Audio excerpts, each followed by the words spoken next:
वंदितु संवसिद्धे ध्रुवमचलमनोवमं गतिं पत्ते वोच्छ समय पाहुड मिनमो सुदकेवली भणिदम् नमः समयसाराय स्वानुभूत्या चकासते चिस्वभावाय भावाय सर्वभावांतरच्छिदे।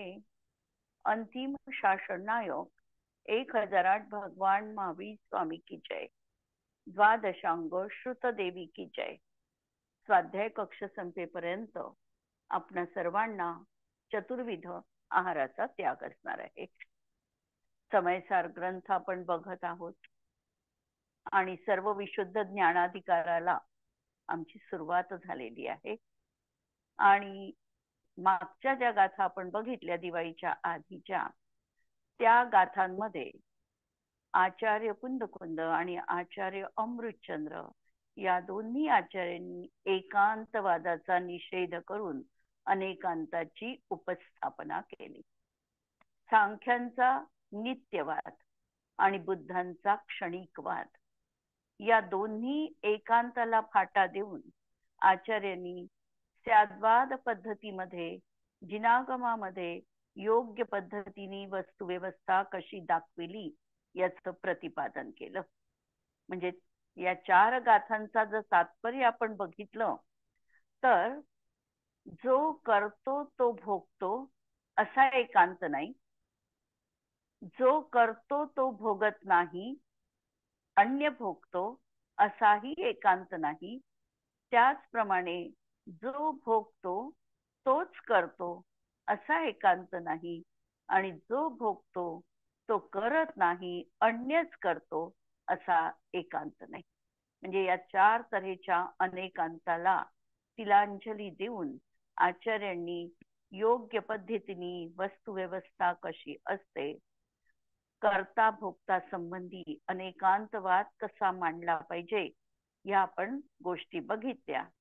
आणि यामध्ये सांगितलं की पर्यायी ह्या प्रति समय नष्ट होतात आणि इथे कित्येक पर्याय रूपाने आत्मा नष्ट होतो। म्हणजे क्रमभावी पर्यायाच्या माध्यमातून आत्मा नष्ट होतोय। आत्मा याचा अर्थ पर्यायीच्या अपेक्षेने त्या पर्यायी नष्ट होतात आहे, तर कित्येक पर्याय रूपाने तो नष्ट होत नाही। म्हणजे सहभावी पर्याय ज्याला गुण आपण म्हणतो त्या अपेक्षेने तो नष्ट पण होत नाही। म्हणून सहभावी पर्याय आणि क्रमभावी पर्याय म्हणून गुणांना देखील इथे सहभावी पर्याय हा शब्द वापरलेला आहे आणि त्यात होणाऱ्या परिणामाला क्रमभावी पर्याय म्हणतात। आणि इथे जी नष्ट न होणारी गोष्ट आहे ती सहभावी पर्याय अर्थात गुणांच्या अपेक्षेने म्हटली। आणि परिणामण्याच्या दृष्टीने द्रव्य प्रति समय नष्ट होते, तर अनादि अनंत त्रिकाली गुणांच्या अपेक्षेने ते नष्ट होत नाही। उदाहरण आम्ही शैनिक राजाचं बघितलेलं होतं की ज्या जीवानी या ठिकाणी पाप केलेलं होतं मनुष्य पर्यायीमध्ये शैनिकाचा जीव, त्यावेळेला त्याचं फल म्हणून तो जीव नरकामध्ये आज दुःख भोगतो आहे आणि तो जीव उत्सर्पिणी काळामध्ये प्रथम तीर्थंकर होऊन अनंत सुखाचे धनी पण बनणार आहे।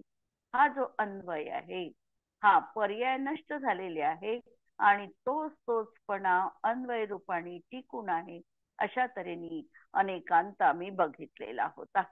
आणि ह्याच धर्तीवर आचार्य अमृतचंद्र देव या ठिकाणी कलश ठेवत आहे 208 नंबरचा, की बौद्धांचं जे क्षणिकवाद आहे या बौद्धांच्या क्षणिकवादावर हा कलश या ठिकाणी आहे। आत्मानं परिशुद्धमीप्सुभिरति व्याप्तिं प्रपद्यांधकैः कालोपाधिबलाद शुद्धिमधिकां तत्रापि मत्वा परे चैतन्यं क्षणिकं प्रकल्प्य पृथुकैः शुद्ध रुजुसूत्रे रतेर आत्मा व्युज्झित एष हारवदहो। निसूत्र मुक्ते क्षिभी. आत्म्याला संपूर्णपणे शुद्ध इच्छिणाऱ्या प्रत्येकालाच, कोणतंही दर्शन असेल ते, प्रत्येक दर्शनाचं अंतिम मंतव्य तर हेच आहे की मला शुद्धतेची प्राप्ती व्हायला पाहिजे. हा जो संसारामध्ये परिभ्रमण करणारा जीव आहे याला मुक्त दशा प्राप्त झाली पाहिजे. प्रत्येक दार्शनिकाचं हे मत आहे.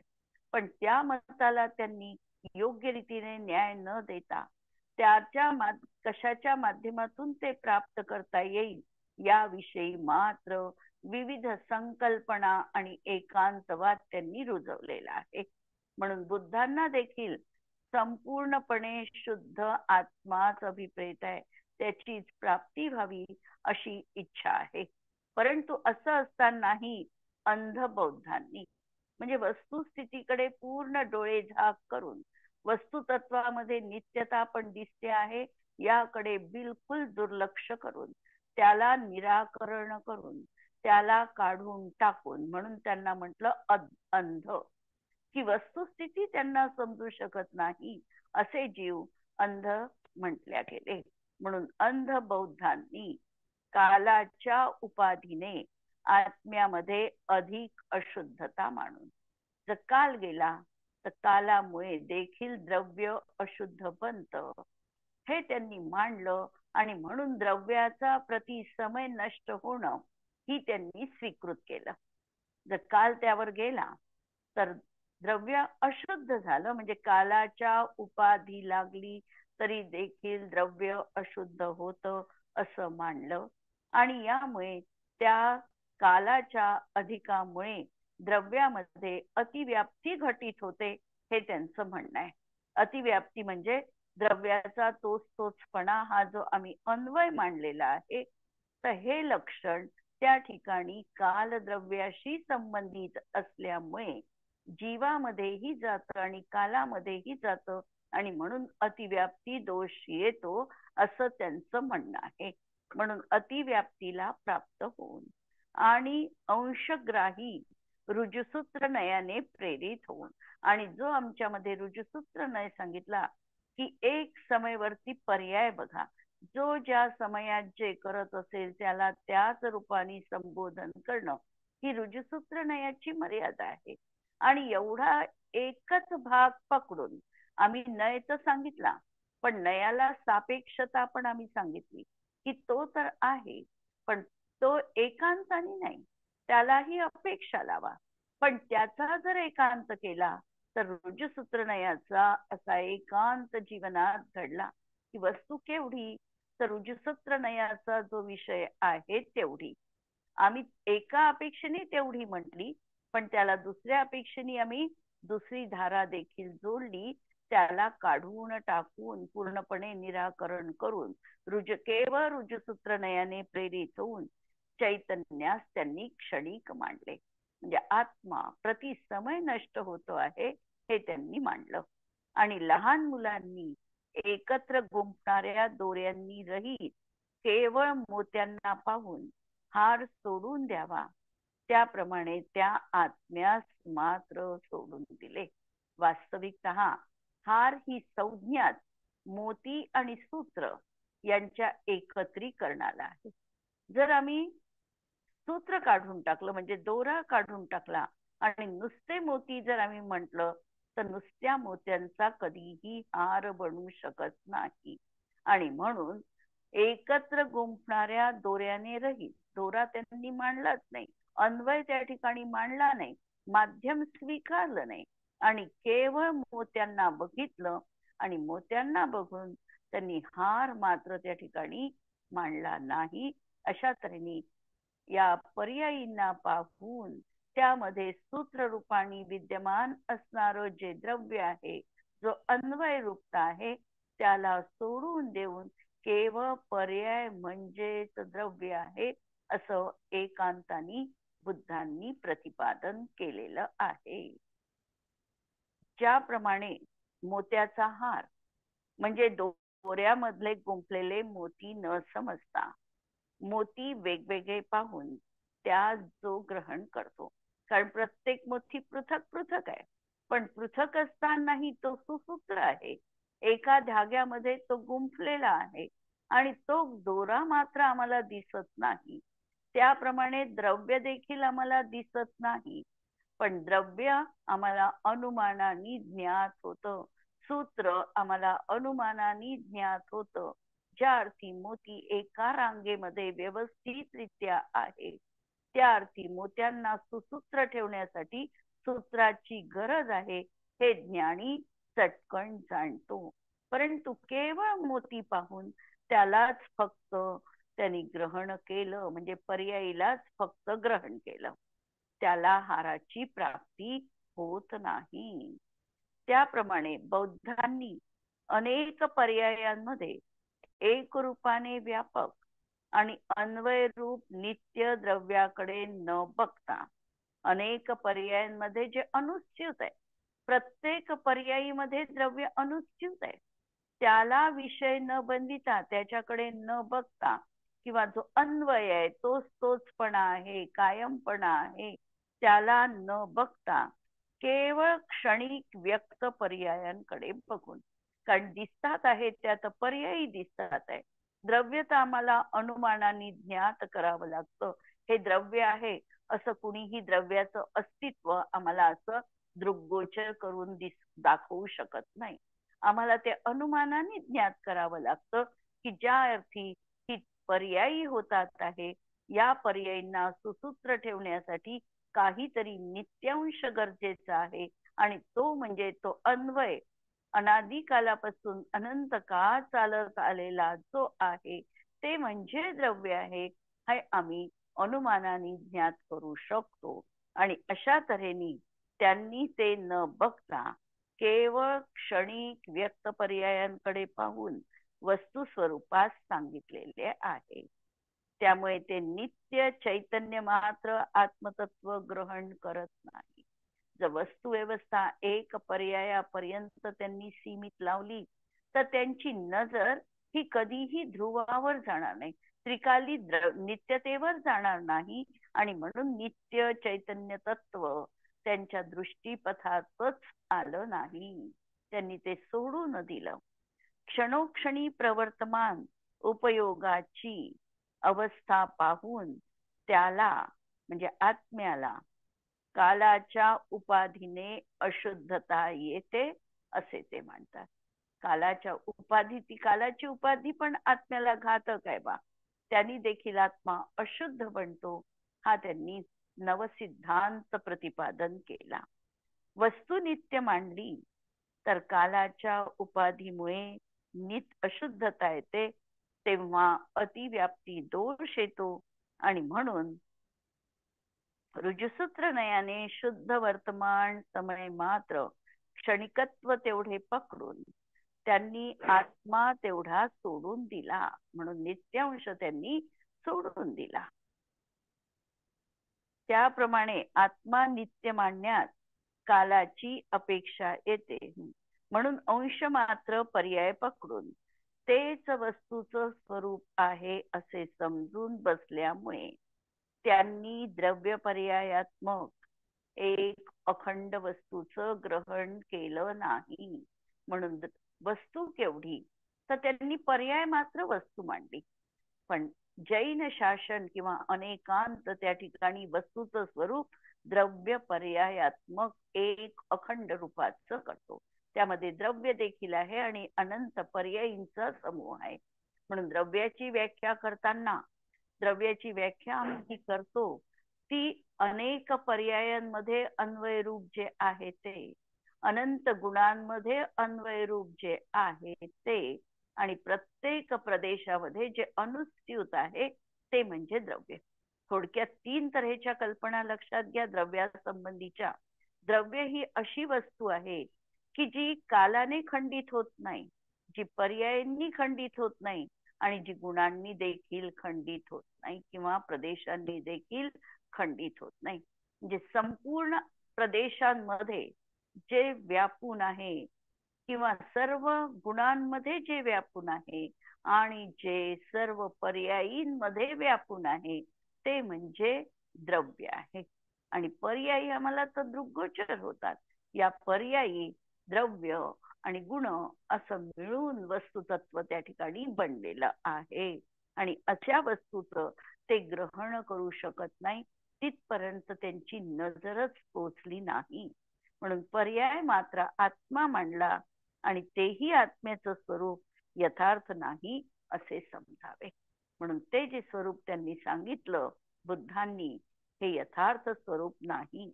या ठिकाणी ह्या दृष्टांतामध्ये निसूत्र मुक्तेक्षिभिः अशा प्रकारचा शब्द आलेला आहे. हे विशेष जे आहे, या विशेषणामध्ये श्लेष अलंकार वापरलेला आहे. जे श्लेष अलंकार म्हणजे ती गोष्ट जशी हारावर घटित होते तशी ती बुद्ध मतांवर देखील घटित होते. निसूत्र मुक्ता क्षिभिः म्हणजे मुक्ता निसूत्र आहे, जे हार निसूत्र आहे अशा तऱ्हेचं ते म्हणणं आहे.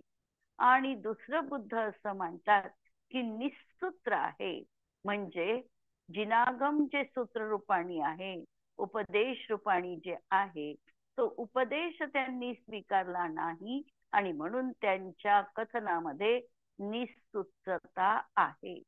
आणि अशी व्यक्ती मुमुक्षुः म्हणजे मोक्षाची इच्छा करेल तर त्यांना मुक्ती जीवनात कशी प्राप्त होईल, अशा प्रकारचा हा यावेळी श्लेष अलंकार वापरून दोनही वर हे म्हणणं घटित केलेलं आहे.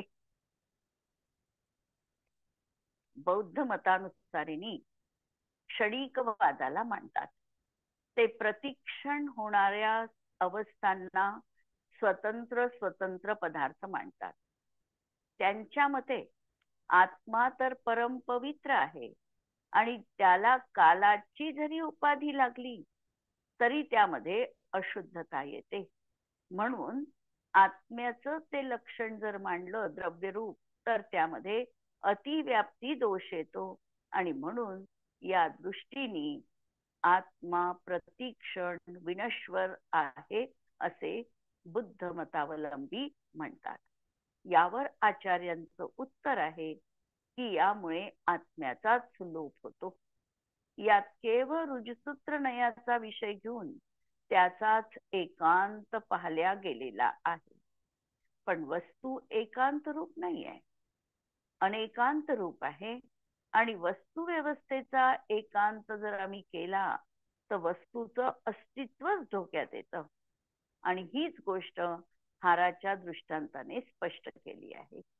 जसे कुणी एखादी व्यक्ती हार घालून आपली या गळ्याची शोभा वाढवू इच्छितो, त्याला मुक्ता तर लागतीलच, पण मुक्त फलांना गुंफणारं सूत्र पण लागेल.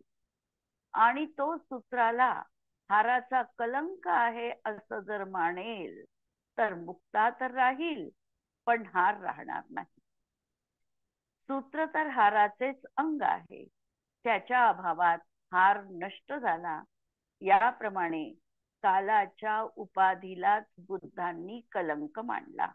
आणि या कालानेच जो वस्तूला स्थायीपणा दिला आहे, तो काळच जर आम्ही मान्य केला नाही तर वस्तूचं अस्तित्वच नष्ट होईल.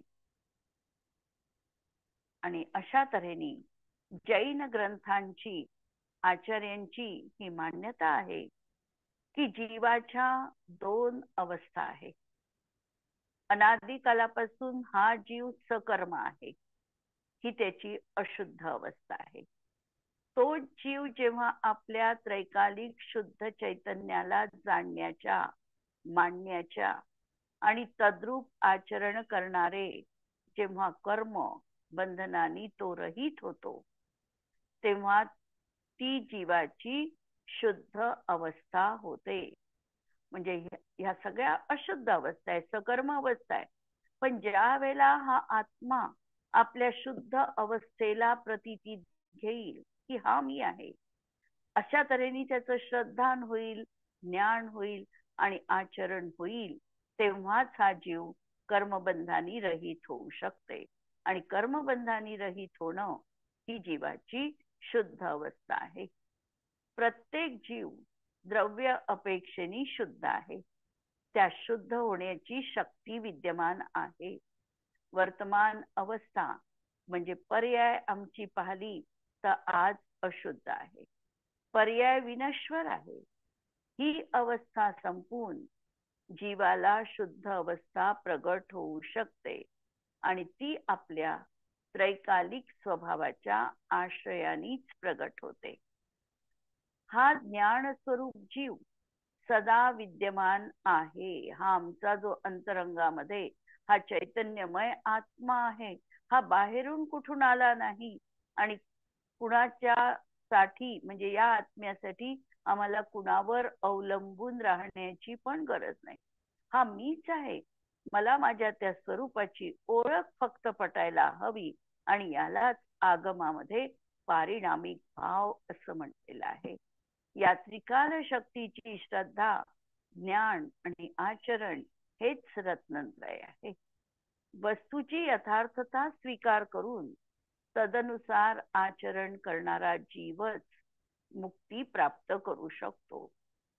ज्याप्रमाणे सूत्रामध्ये सुव्यवस्थित क्रमाने अवस्थित मोत्यांनाच हार ही संज्ञा प्राप्त होते, त्याप्रमाणे नित्य ध्रुवंश क्रमात अवस्थित अनित्य पर्यायींनाच द्रव्य संज्ञा प्राप्त होते. सूत्राविना हार बनत नाही, त्याप्रमाणे स्याद्वाद सूत्राशिवाय एकांताने आत्मद्रव्याची पण प्राप्ती होत नाही. हेच कथन पंडित दौलत बनारसजी दासजी लिहितात. केई कहे जीव क्षणभंगुर, केई कहे कर्म करतार. कोणी म्हणतात कर्माचा करताय. केई कर्म रहित नित, जंपही नय अनंत नाना प्रकार. नय तर अनंत प्रकारचे आहे आणि जंपन म्हणजे जल्प हा अनंत तऱ्हेनी होणार आहे. जे जे आम्ही बोलतो ते ते आमचं नयवाक्य आहे. पण ते नयवाक्य जरी असेल तरी तो कदाचित त्याला जर आम्ही अपेक्षा जोडली नाही तर तो नयाभास देखील असू शकतो. जर आम्ही त्याला अपेक्षा जोडली तर तेच वाक्य नयवाक्य म्हणून प्रमाण ठरतो. जे एकांत गहे ते मूर्ख, पंडित अनेकांत पखधार. ते अनेकांताचा पक्ष धारण करतात. जैसे भिन्न भिन्न मुगता हल, गुणसो गहत कहावे हार. गुणसो गहत म्हणजे गुण म्हणजे सूत्राने जर गुंतलं तर तोच हार म्हटल्या जातो. यथा सूत संग्रह बिना मुगत माल नहीं कोई, तथा स्याद्वादी बिना मोक्ष न साधे कोई. त्याप्रमाणे स्याद्वाद मताशिवाय मोक्षाची सिद्धी त्रिकालवर्ती कोणत्याही जीवाला कधीही होऊ शकत नाही. वास्तविक कुठलंही कार्य जे होतं हे 5 समवाय पूर्वक होतं. 5 समवाय म्हणजे एक म्हणजे त्रिकाली उपादान, दुसरं क्षणिक उपादान, तिसरं स्वकाल, चौथं पुरुषार्थ आणि 5वं निमित्त कारण. या 5चा समन्वय ज्या वेळेला होतो त्याच वेळेला कार्याची सिद्धी झालेली असणार आहे. आणि वस्तू स्वरूपाचं हे रहस्य जाणून जो संशोधन करणारा आहे त्यालाच तत्वाची प्राप्ती होते. आणि जो केवळ वादासाठी वाद करतो त्याला तत्वाची प्राप्ती जीवनात संभवनीय नाही. म्हणून हा कलश आम्हाला हे सांगतो की आमच्या जीवनामधला एकांत पक्ष आम्ही सोडला पाहिजे आणि सहज रीतीने अनेकांत जी वस्तू व्यवस्था आहे याचा जीवनात स्वीकार करायला हवा आहे. यानंतर पुढचा कलश येणार आहे. याच दृष्टीने हे सांगणार आहे की आता हे पुरे झालं की हा करता आहे या नयानी असा आहे, वेदता आहे की नाही आहे, भोगता आहे की नाही आहे, हे सगळं आम्हाला वस्तू स्वरूप जोपर्यंत समजत नाही ते समजून घेण्यासाठी हे सर्व विकल्प आमच्या समोर आम्हाला पाहावे लागतात, उपस्थित करावे लागतात की वस्तू या नयानी अशा प्रकारची आहे, या नयनी ही अशी आहे. परंतु अनुभूती विकल्पाने होत नाही. विकल्प वस्तूला समजून घेण्यासाठी आहे आणि नंतर आम्हाला निर्विकल्प अशा विचारांच्या अतीत आमच्या आत्मतत्वामध्ये रमणता साध्य करायची आहे. आम्हाला जीव समजायचा आहे. तर जीव समजण्यासाठी आम्हाला जीवाचे भेद प्रभेद सगळे समजावे लागतील. जीवाचे जे संसारी मुक्त भेद केले, संसारी जीवाचे त्रस स्थावर भेद केले, त्रसाचे द्विनिंद्रिय तीनिंद्रिय चतुरेंद्रिय पंचेंद्रिय केले, स्थावरचे जे भेद केले पृथ्वी पाणी अग्नी वायू वनस्पती, वनस्पतीचे जे भेद केले सप्रतिष्ठित अप्रतिष्ठित, नंतर सप्रतिष्ठितामध्ये देखील किंवा प्रत्येक आणि साधारण हे सगळे आम्हाला भेद प्रभेद जीव जीव कुठं आम्हाला दिसतो त्याचं अस्तित्व समजून घेण्यासाठी आम्हाला या भेदांच्या माध्यमातून जीवाचं अन्वेषण करणं हे गरजेचं आहे. हे सगळं आम्हाला समजणं गरजेचं आहे. पण हे सगळं समजल्यानंतर या भेदांनाच आम्ही त्या ठिकाणी लक्ष केलं तर आम्हाला अभेदाची प्राप्ती होणार नाही. म्हणून हे जे भेद आहे हे ज्यामध्ये समाहित आहे अशा एक अखंड तत्वाची आम्हाला आराधना करायची आहे. भेदांना जीवनामध्ये गौण करायचं आहे. तरच आम्हाला अभेद तत्वाची अनुभूती येऊ शकते. आणि म्हणून अभेद जो आहे हा विकल्पातीत आहे. जर आम्ही मनामध्ये हे विकल्प करत राहिलो तर आम्हाला कधीही अनुभूती होऊ शकत नाही. समजण्याच्या कक्षेपर्यंत किंवा तोपर्यंत जोपर्यंत आम्ही पोचत नाही तोपर्यंत आम्हाला भेद करणं गरजेचं आहे. जसं आम्ही सामायिक करायला बसतो, सामायिक करत असताना आम्हाला सामायिकासाठी काही ध्यान सूत्र दिलेले असतात की तू शुद्ध आहे, तू बुद्ध आहे, तू कर्मरहित आहे, तू शरीर रहित आहे, तू अखंड आहे, तू चैतन्य रूप आहे, तू ज्ञान रूप आहे. हे सगळे सगळे विकल्प आम्हाला दिलेले आहे आणि या विकल्पांना आम्हाला चिंतनाचा विषय बनवायचा आहे, आमच्या ध्यानाचं ध्येय बनवायचं आहे. पण या शब्दांमध्ये जर आम्ही अडकून पडलो की ते शब्द तर आम्ही रटले पण शब्दाच्या अनुभूतीमध्ये जर आम्ही जाऊ शकत नसू तर अजूनही अनुभूती आमच्यापासून दूर आहे. शब्द रटायचे आहे पण शब्द रटल्यानंतर आम्हाला स्तब्ध पण व्हायचं आहे. शब्द रटल्यानंतर आम्हाला निरक्षर पण व्हायचंय. अक्षराच्या अतीत निशब्द रीतीने आत्म अनुभवन आम्हाला करायचं आहे आणि त्यासाठी या सगळ्या विकल्पांचा जीवनामध्ये सहज रीतीने त्याग होणार आहे. त्याग करायचा नाहीये, आम्ही अनुभूतीत गेला की याचा त्याग जीवनात होणार आहे. अशा तऱ्हेचा हा 209 नंबरचा कलश या ठिकाणी वाचते आहे. कर्तृर्वेदयितुष्टयुक्तिवशतो भेदोस्त्वभेदोऽपि वा कर्ता वेदयिता च मा भवतु वा वस्तेव संचिन्त्यताम्. प्रोता सूत्र इवात्मनीह निपुनेर् भेक्तुं न शक्या क्वचित् चिन्तामणिमालिकेयममितो पेकाचकास्त्वेन.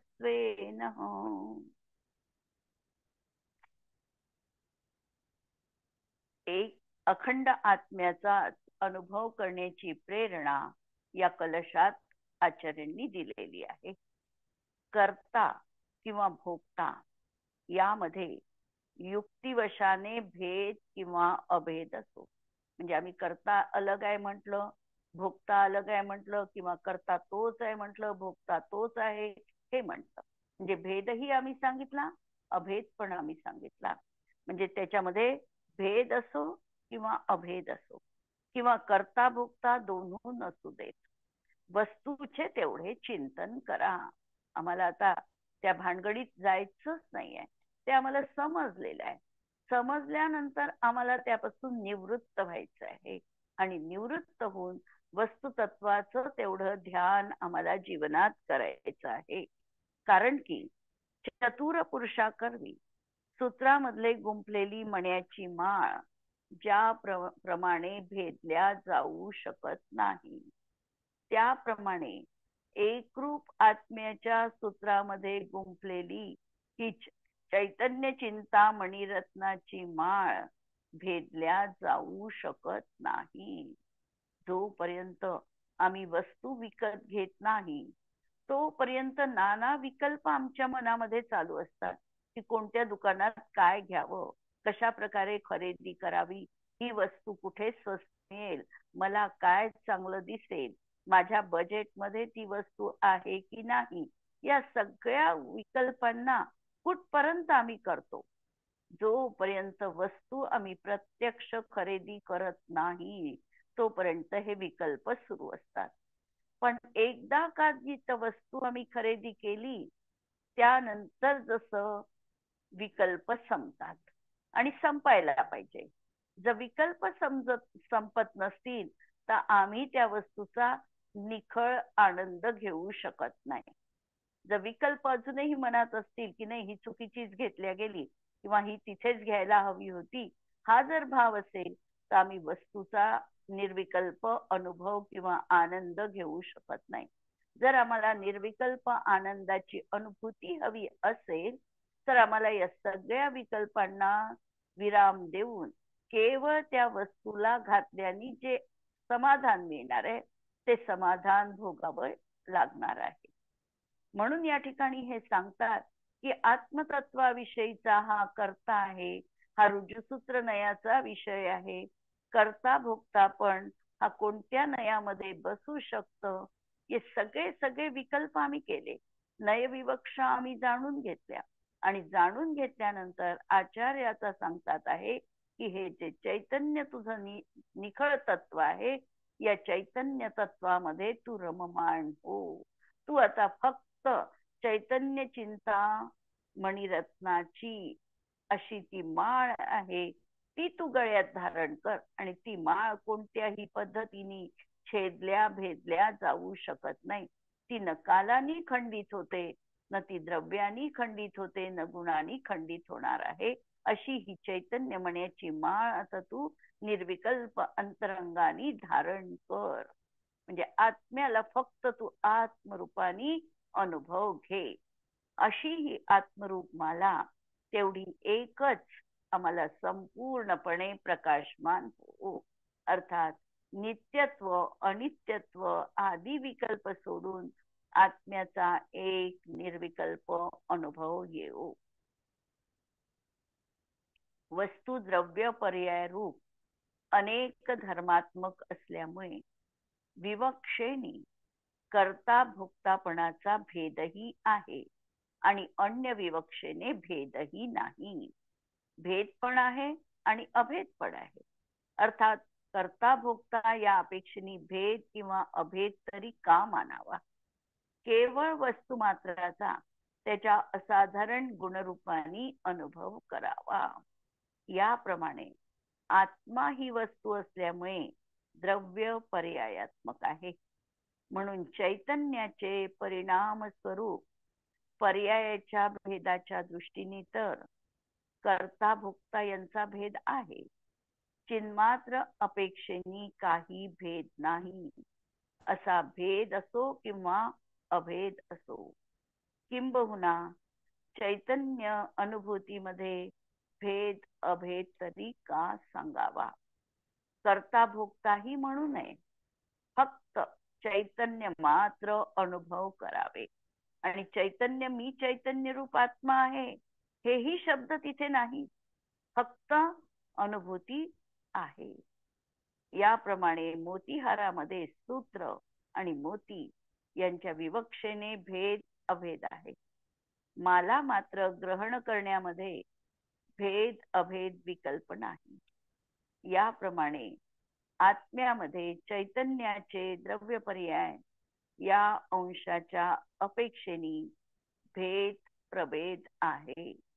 तथापि आत्मवस्तू मात्र अनुभूतीमध्ये विकल्प राहत नाही.